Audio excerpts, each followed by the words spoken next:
즉 내 사랑한 자들아 우상 숭배하는 일을 피하라. 나는 지혜 있는 자들에게 말한 것 같이 하노니 너희는 내가 이르는 말을 스스로 판단하라. 우리가 축복하는 바 축복의 자는 그리스도의 피에 참여함이 아니며 우리가 떼는 떡은 그리스도의 몸에 참여함이 아니냐. 떡이 하나요 많은 우리가 한 몸이니 이는 우리가 다 한 떡에 참여함이라. 육신을 따라 딴 이스라엘 보라. 재물을 먹는 자들이 제단에 참여하는 자들이 아니냐. 그런즉 내가 무엇을 말하느냐. 우상의 재물은 무엇이며 우상은 무엇이냐. 무릇 이방인이 제사하는 것은 귀신에게 하는 것이요 하나님께 제사하는 것이 아니니 나는 너희가 귀신과 교제하는 자가 되기를 원하지 아니하노라. 너희가 주의 잔과 귀신의 잔을 겸하여 마시지 못하고 주의 식탁과 귀신의 식탁에 겸하여 참여하지 못하리라. 그러면 우리가 주를 노여워하시게 하겠느냐. 우리가 주보다 강한 자냐. 아멘.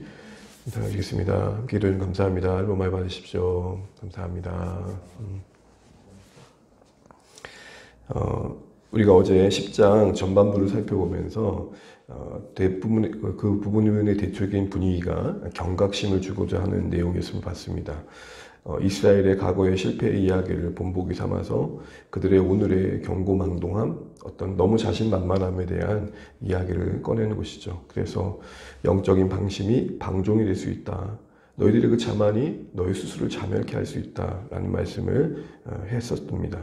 그러면서 이스라엘의 그 과거의 사건을 다시 한번 그들 앞에 이야기하는 것은 말씀과 너가 무관하지 않다는 것을 기억해라. 말씀과 너 자신을 연결시키지 않으면 삶의 변화는 기대할 수 없다라는 사실을 상기시켜줬고, 더 나아가 넘어뜨리려는 시험으로 볼 줄 알아야 된다. 이게 참 중요하다라는 것이죠. 당시 그들에게는 뭔가 영적으로 스스로가 완전한 자라는 그 어떤 근거 없는 자신감들이 어떤 죄의 노출 앞에서 자신을 넘어지지 않는다는 생각을 했던 겁니다. 간혹 그런 사람들 있잖아요. 아유, 나는 괜찮아. 나는 마음만 먹으면 죄를 안 지을 수 있어. 이런 수의 사람들이 지금 고린도 교회 사람들 가운데 있었다는 것이죠. 그들에게 아니다. 너희는 지금 시험 가운데 있다. 시험을 볼 줄 아는 안목이 필요하다. 그리고 그 시험을 이기기는 하나님 바라봅니다. 라는 것이죠. 이어서 오늘 10장 14절에서 22절에서는 바로 그런 선을 넘은, 어제도 잠깐 말씀드렸던 것처럼 영적으로 자고해서 스스로 자만해서 자신들은 그 어떤 죄에 노출되어도 괜찮다라고 여겼을 만큼 교만했던 그들에게 그들이 우상 제물을 먹는 지식이 있어서 거기에 대해서 자유함이 있었지만 전반부 8장에서는 그걸 보고 마음 상한 연약한 신자들을 생각하라는 측면에서 이야기를 했다면, 이제 오늘은 같은 내용이지만 이제는 수직적인 하나님과의 관계 속에서 그게 얼마나 심각한 문제가 될 수 있는지를 말합니다. 결론부터 말하면 지금 바울은 우상 예배, 우상 숭배의 예식에 참여하는 것 자체에 대해서 어떻게 보면 부정적으로 좀 이야기를 하고 있는 것이죠. 이걸 이야기하기 위해서 두 가지를 이야기합니다. 먼저는 성천에 대한 이야기를 하고 있고 이스라엘의 제사에 대한 이야기를 하고 있는 것이죠. 자, 이걸 염두하고 우리 말씀 한번 보도록 하겠습니다. 14절 보시게 되면은 그런즉 내 사랑하는 자들아 라고 하면서 이렇게 하고 싶은 말을 먼저 꺼냅니다. 우상 숭배하는 일을 피해라. 먼저 사랑하는 자들아 라는 말씀을 다시 한번 보게 됩니다. 여러분, 고린도 교회에 향한 편지의 내용 속에서 곳곳에서 가끔씩 나오는 표현인데요. 사랑하는 형제 자매들아 라는 표현이겠죠. 항상 바울의 마음속에는 냉철한 어쨌든 논리가 있고 뭔가 분별력이 분명히 바울의 어떻게 보면 아이콘이라고 할 만큼 그의 이미지와 딱 맞닥뜨려 있지만 사실은 마음만큼 참 따뜻한 사람이었던 것 같습니다. 항상 고린도후서에서 보겠지만 마땅한 책망을 하고도 아이고 내가 괜한 말을 했나 보다. 내가 괜한 말을 했나 보다. 이 말이 그들에게 어떻게 들렸을까. 좀 오해하지 않았으면 좋겠는데 항상 그런 애끓는 마음을 표현하고 있는 걸 보게 됩니다. 여러분, 신앙이라는 게 참 뭐가 정답이다 말할 수 없을 만큼 참 그 스펙트럼이라는 게 넓은데요. 근데 기본적으로 우리는 지성도 있고 좀 냉철함도 있어야 되지만 가슴이 좀 따뜻한 사람 되면 좋겠다 싶습니다. 어떤 같은 상황을 바라보도 이해하고 기다려주고 용납하는 쪽으로. 왜냐하면 주님께서 우리를 향해 그러시기 때문이죠. 그래서 주님의 마음이 오늘 바울의 이런 고백 속에서 고스란히 나옵니다. 내 사랑하는 자들아. 지금 우리가 전반부에서 내내 보게 되면 지금 좋은 얘기를 하고 있지 않거든요. 나쁜 얘기를 하고 있잖아요. 좀 이렇게 다루어져야 할 상황을 얘기하고 있잖아요. 우리도 항상 그렇지만 좀 나쁜 말을 어떤 겉면을 하다 보면은 이게 너무 부정적인 얘기를 오래 하다 보면은 내 마음이 상하잖아요.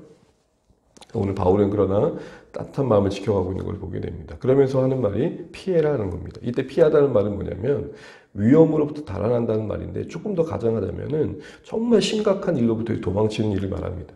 이 말은 우상숭배를 단순히 그냥 하지 마라 정도가 아니라 우상숭배의 심각성을 좀 인식해라 라고 말을 하는 것이죠. 그러니까 문제의식을 가지고 분별 있게 행동해라. 사실 오늘 딱 이 얘기를 하는 겁니다. 문제의식을 가지고 좀 분별할 줄 알아야 된다라는 것입니다. 당시에는 우상의 문화가 곳곳에 가득했고 모든 관혼 상제가 우상의 숭배의 신전에서 일어날 만큼 너무 자연스러운 일상이었기 때문에 오히려 더 분별이 필요했던 것입니다. 자신을 너무 가신해서 죄와 유혹을 너무 허용하지 말아라 이 얘기하는 것이죠. 분별력 있는 사람이라고 생각하면서 그러면서 이렇게 말을 이어갑니다. 15절을 읽어볼까요? 나는 지혜 있는 자들에게 말한것 같이 하노니 너희는 내가 이르는 말을 스스로 판단하라. 그런 의미에서 지금 15절은 고린도 교회의 성도들이 적시적으로 필요했던 것이죠. 뉘앙스가 비꼬는 건 분명 아닐 겁니다. 그래 너희가 지혜 있다고 하는데 한번 판단해봐 그런 건 아닐 겁니다. 왜냐하면 16절 이하에 지금 몇 가지 근거를 가지고 이야기하고 있는 거니까 좀 진지하게 한번 들어보고 너희가 정말 내 하는 말이 얼마나 심각한 건지 좀 생각해봐 이런 거죠. 이런 분별력, 지혜 있음, 옳고 그름을 판단하는 것은 이 땅의 신자들에게 참 중요합니다. 왜냐하면 겉으로 드러나는 것만으로는 사실은 우리가 잘 판단할 수 없을 만큼 그 자체로는 선해 보이는 것들이 많고 분별하지 않으면 내가 어느새 죄에 동참해 있는 모습들을 겪을 때가 오늘날은 더 많기 때문에 그렇습니다. 해체주의라 그러죠. 예전에는 절대적인 가치관이 기준이어서 옳고 그름이 분명했습니다. 근데 요즘은 이게 옳은 것 같기도 하고 그런 것 같기도 하고 참 애매한 것들이 좀 많죠. 애매한 상황들이 많기 때문에 옛날에 개혁 콘서트가 애매한 걸 정해준 사람이라는 그 표가 있었는데 네 죄송해요. 그 애매한 것을 정해줄 수 있는 분명한 기준이 우리에겐 더 필요한 것이죠. 주의 만찬에 그래서 그런 논의를 가지고 이제는 바울은 그 분별력을 키워줍니다. 우상 숭배를 바라보는 관점을 바르게 하기 위해서 성찬을 끌고 오고 있습니다. 우리 17절, 18절, 17절까지 16절, 17절 같이 읽겠습니다. 16, 17절입니다. 우리가 축복하는 바 축복의 잔은 그리스도의 피에 참여함이 아니며 우리가 떼는 떡은 그리스도의 몸에 참여함이 아니냐. 떡이 하나요 많은 우리가 한 몸이니 이는 우리가 다 한 떡에 참여함이라. 축복의 잔은 떡으로 기념되어지는 그리스도의 몸을 말하죠. 그리스도의 피는 바로 잔으로 우리가 기념하는 주님이 흘리신 피를 말합니다. 그런데 여러분 여기서 잔과 피라는 것에 우리가 동참하는데 축복의 잔으로 그리스도의 피에 참여하게 되고 떡으로서 그리스도의 몸에 참여하게 되잖아요. 떡과 잔을 통해서 우리는 그리스도와의 연합을 경험하게 된다는 것을 알고 있습니다. 성도와의 연합을 경험하는 거죠. 떡과 잔 자체는 크게 큰 문제는 아니죠. 그게 그렇게 대단한 건 아니집니다. 그러나 성령의 도우심 가운데 그 떡과 잔을 기념하는 그 현장에 성령이 우리에게 십자가를 기억하게 하는 거죠. 그래서 단순히 먹고 마시는 문제가 아니라 성찬도 떡, 잔은 그 자체로 큰 뭔가 대단한 게 아니지만 그 먹고 마시는 일에 참여함으로 우리가 주님과의 연합을 경험하게 되지 않느냐 이 얘기를 하는 것입니다. 잔과 떡을 나누는 공동 식사에 함께하면서 우린 예수님과 신자들 사이에 긴밀한 유대를 경험하게 된다는 겁니다. 두 번째 이해를 드리는데요. 20절 말씀을 18절 말씀 보겠습니다. 18절 시작. 육신을 따라 난 이스라엘을 보라. 제물을 먹는 자들의 예단에 참여하는 자들이 아니냐. 같은 맥락으로 여기서 육신을 따라 난 이스라엘이라는 것은 이방인 출신의 그리스도인들을 영적 이스라엘로 보면서 혈통상 유대인 출신들의 이스라엘을 지금 이야기하고 있는 것입니다. 그들이 구약에 제사를 드렸던 걸 봐라. 제사를 드리면서 드려진 제물을 태우고 난 다음에 일부는 제사장들이 나눠 먹었잖아요. 그런 음식의 어떤 시간 자체가 그 제의에서 드려지는 제사에서 드려지는 식사의 자리 자체가 하나님 앞에 드려지는 그 제의에 자신을 동참시키는 거고 결국은 하나님과의 사귐을 의미하는 거 아니냐. 계속 내세운 논리는 거 뭐죠? 먹는 것 자체가 단순히 먹는 걸로 끝나는 게 아니라 먹는 그 시간이 제의적 시간 안에서는 사실은 그 대상에게 예배하는 대상에게 제사하는 대상에게 연락되는 그와 함께 교제하게 되는 시간이라는 걸 말하고 있는 것입니다. 이해가 되시죠? 그러니까 제의적 식사는 영적 유대를 형성한다는 것입니다. 제단의 식사를 함께 나눈다는 것은 제단 의식에 참여한다는 것처럼 제사 행위에 동참하게 되는 것처럼 그런 같은 맥락에서 지금 우상 숭배를 바라봐야 된다는 것이죠. 물론 이런 제2식사, 제사 가운데 이루어지는 식사를 제사 행위에 연결한다고 해서 우상에게 바친 제물이라든지 우상 자체가 대단한 존재가 되는 건 아닙니다. 분명 그것은 아무것도 아닙니다. 그래서 바울은 이렇게 말합니다. 19절입니다. 그런즉 내가 무엇을 말하느냐? 우상제물은 무엇이며 우상은 무엇이냐? 앞에서 얘기했던 일을 반복하는 거죠. 우상제물 그 자체로 아무것도 아니다. 우상도 아무것도 아니다. 그건 분명한 사실이다. 그런데 아무것도 아닌 그 우상, 보여지는 그 돌덩어리에 절을 한다고 뭔 일이 있겠어? 라고 생각할지 모르지만 그 배후에 뭐가 있다는 거예요. 지금 새로운 이야기를 하는 거죠. 귀신이 있다라는 겁니다. 그래서 여러분 20절에 이렇게 말합니다. 같이 읽을게요. 무릇 이방인이 제사하는 것은 귀신에게 하는 것이요 하나님께 제사하는 것이 아니니 나는 너희가 귀신과 교제하는 자 되기를 원하지 아니하노라. 분명 우상과 우상의 제물에 바쳐진 제물 그 자체는 아무것도 아닌 게 맞습니다. 그러나 분명 우상이 아무것도 아니지만 그 보여지는 우상에게 절하는 시간들을 통해서 우리는 보이지 않는 귀신과 교통하게 된다는 겁니다.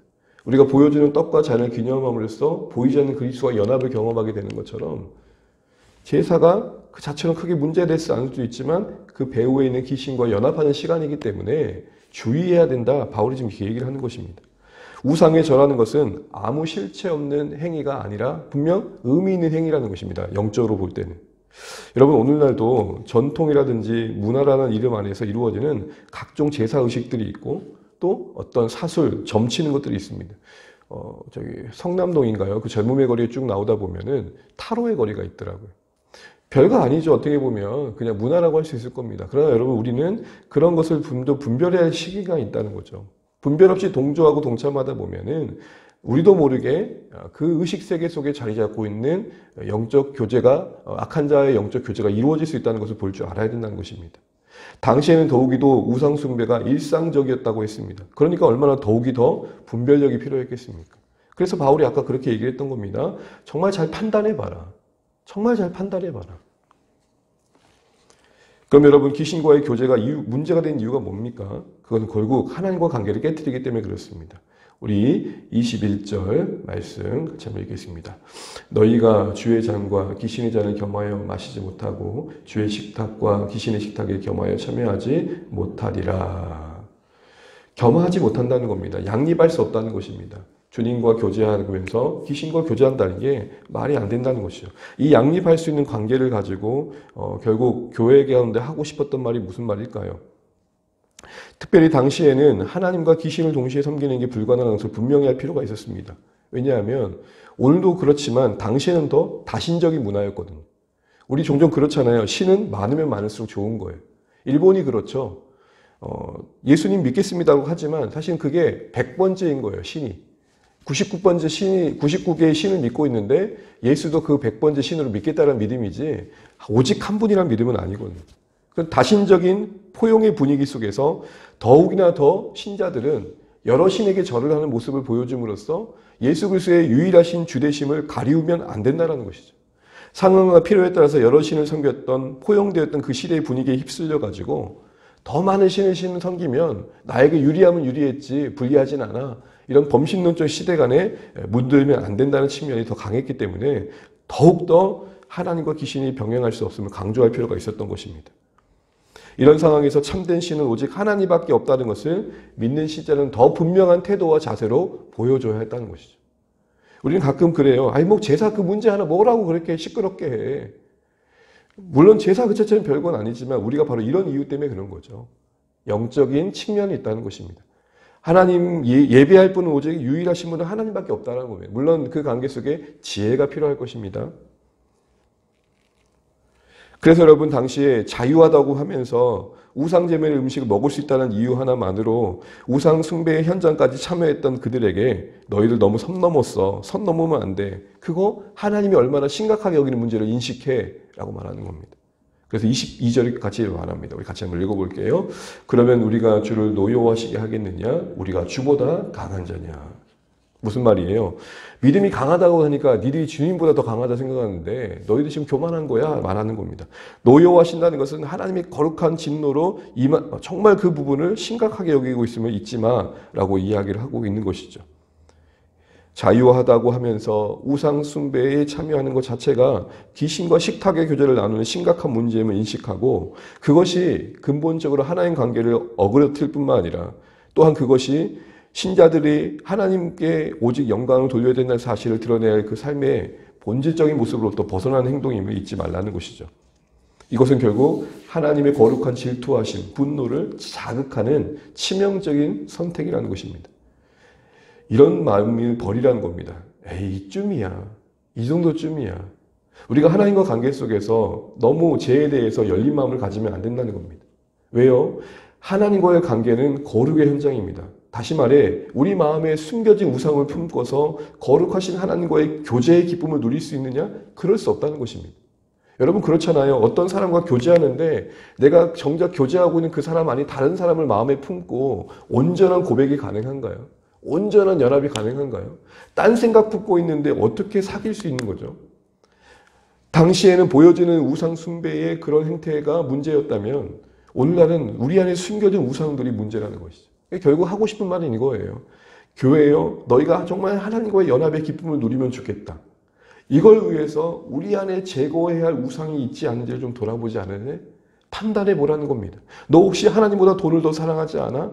너 혹시 하나님보다 무언가 너의 일상의 취미를 더 좋아하지 않아? 너 혹시 하나님보다 더 사랑하는 게 있지 않아? 돌아보라는 겁니다. 늘 살펴야 될 부분이라는 것이죠. 이것은 바꿔 말한다면 하나님과의 연합을 빼앗길 만큼 우리는 세상의 유혹에 너무 쉽게 나 자신을 내어주고 있지 않은지. 여러분 부모로서 자녀를 한번 생각해 보세요. 자녀가 그 길로 가면 안 된다는 거 분명히 알면서 쉽게 내어주시겠어요?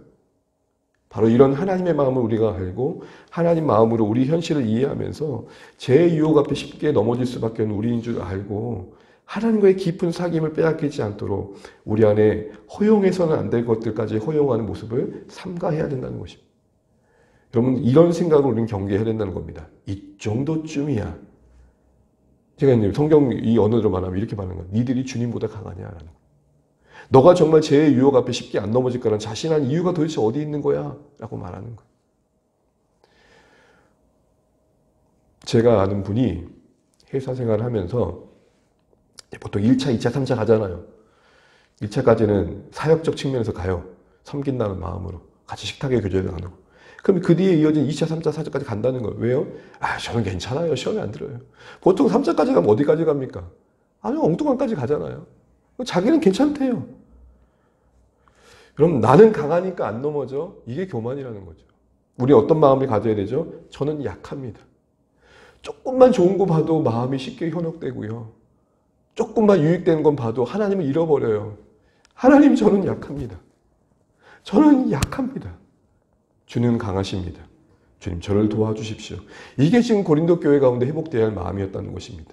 왜 우리가 세상의 유혹에 쉽게 우리 자신을 내어줄까요? 어느새 우리가 강하다고 생각하고 있는 것이죠. 여러분 기억하십시오.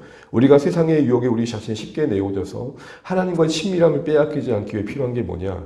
우리 그리 강하지 않음을 아셔야 됩니다. 이런 의미에서 14절의 말씀처럼 우리가 피해야 될 우상 숭배 현장은 어디인지를 돌아보십시오. 그게 우리에게 다양할 수 있습니다. TV 채널을 돌리는 시간들일 수 있고요. 나름 문화라고 하는 것들일 수 있고요. 다양한 관계일 수도 있을 것입니다. 그 자체로 문제가 될 수 없겠지만 그 이면에 있는 세계관이 우리를 넘어뜨릴 수 있다는 거죠. 그래서 여러분 너무 드라마를 깊이 보지 마세요. 분별 있게 보세요. 제가 정말 그 얘기를 듣고 도전을 들었어요. 영화나 드라마를 분별하기 위해서 그런 나이를 분별하고 이런 영화를 검증하는 사람들 있잖아요. 그 다음에 신자들이 그 기독교 신자로서 그 일을 하는 사람들이 그러더라고요. 목사님, 제가 영화 한 편 보려고 1시간 이상을 기도해요. 여러분 영화 보기 위해서 1시간 정도 이상 기도하세요?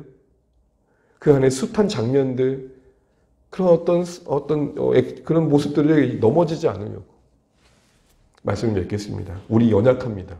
그러게 강하신 하나님 의지하면서 유혹에 쉽게 우리 자신을 내어주지 않고 더 주님과의 사귐의 깊은 식탁의 위치를 지켜가는 가운데 어느새 죄와 더 멀어져 있는, 주님과 가까워진 만큼 죄와 멀어지고 그만큼의 신령한 기쁨을 늘 지켜갈 수 있는 주 안에 우리 모든 가족 되시기를 주의 이름으로 축복합니다.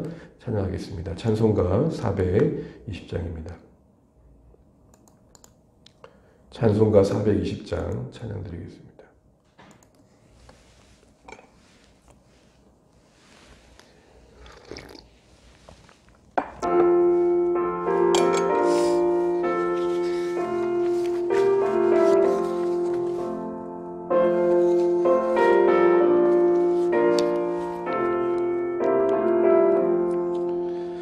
너 성결기 위에 늘 기도하며 너 주 안에 있어 늘 성경 보고 형제들 함께 늘 사귀면서 일하기 전마다 너 기도하라. 아멘. 너 성결기 위에 내 머리 숙여 저 은밀히 계신 내 주께 빌라. 주 사귀어 살며 주 닮으리니 널 보는 이마다 주 생각하리.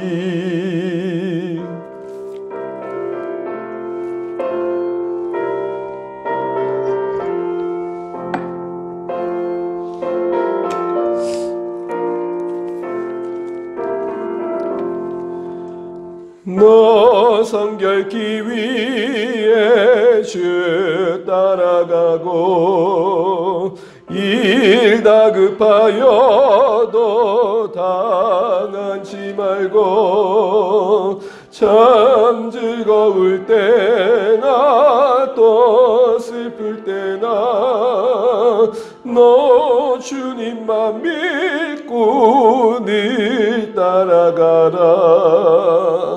너 성결기 위에 늘 기도하며 내 소원을 주께 다 맡기어라. 너 성령을 받아 주 섬겨 살며 저 천국에 가서 더 잘 섬기리.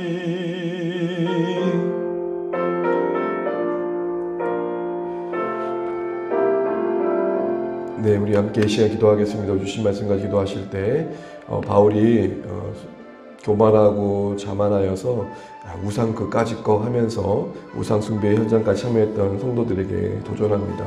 분별해라.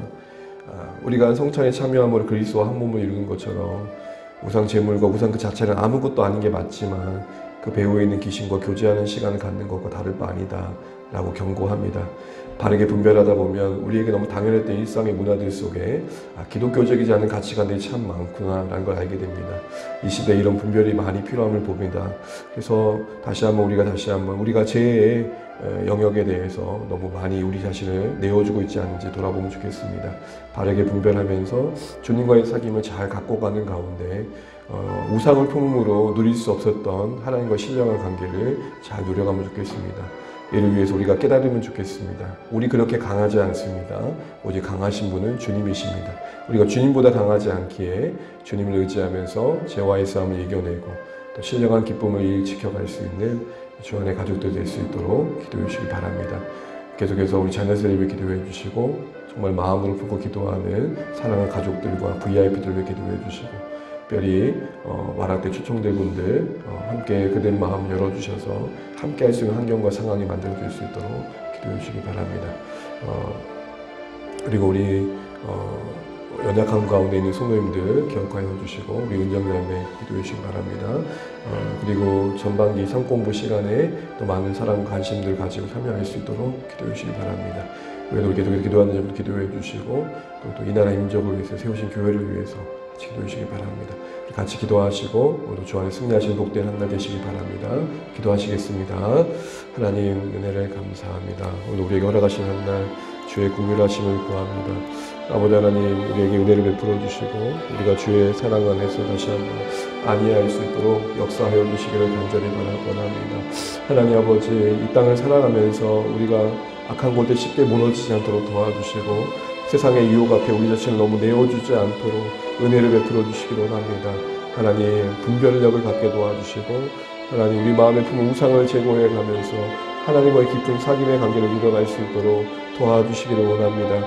우리의 연약함을 불쌍히 여기시는 주님, 긍휼히 여기신 주님을 바라봅니다. 우리를 새롭게 하여 주시옵소서. 이 땅에 하나님 당시의 우상 숭배가 둘러싸 자연스러운 일상이었던 것처럼 오늘날도 우리에게는 너무나도 자연스러운 이 땅의 문화들 속에 하나님 우리가 노출되어 있습니다. 은혜에 더 노출되게 도와주시고 하나님 은혜에 우리 자신을 더 비치게 도와주셔서 선한 영향력을 끼치는 자들로 세워지게 도와주십시오. 성결 기후에 늘 기도하게 하시고 말씀을 가까이 하게 하시고 하나님 거룩한 것도가 도와주시옵소서.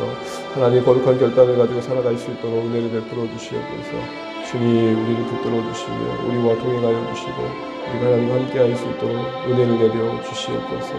아버지 역사해 주시옵소서. 하나님 사랑하는 성도님들의 일상을 지켜주시고 건강을 붙들어 주시고 삶의 필요를 채워주시옵소서. 하나님 우리 자녀들을 기억하여 주시고 캠퍼스와 새로운 학년과 학기를 맞이합니다. 하나님 도와주십시오. 그들이 세상의 문화에 휩쓸리지 않게 하시고 캠퍼스 이단으로부터 그들을 지켜주시기를 간절히 바라고 합니다. 하나님 도와주십시오. 하나님 역사해 주십시오. 악한 것들로부터 그들을 지켜주시고 도와주시기를 간절히 바라고 합니다. 하나님 은혜를 베풀어 주십시오. 하나님 VIP를 품습니다. 기도합니다. 도와주십시오. 말씀을 하나님 아버지 배우는 헌신의 자리에 함께 할 수 있도록 도와주십시오. 하나님 우리 가운데 긍휼을 베푸십시오. 주 안의 교회 기도의 무릎이 더 무너지게 도와주시고 간구의 영이 우리 가운데 부어지게 하셔서 하나님 더 기도할 수 있도록 은혜를 베풀어 주십시오.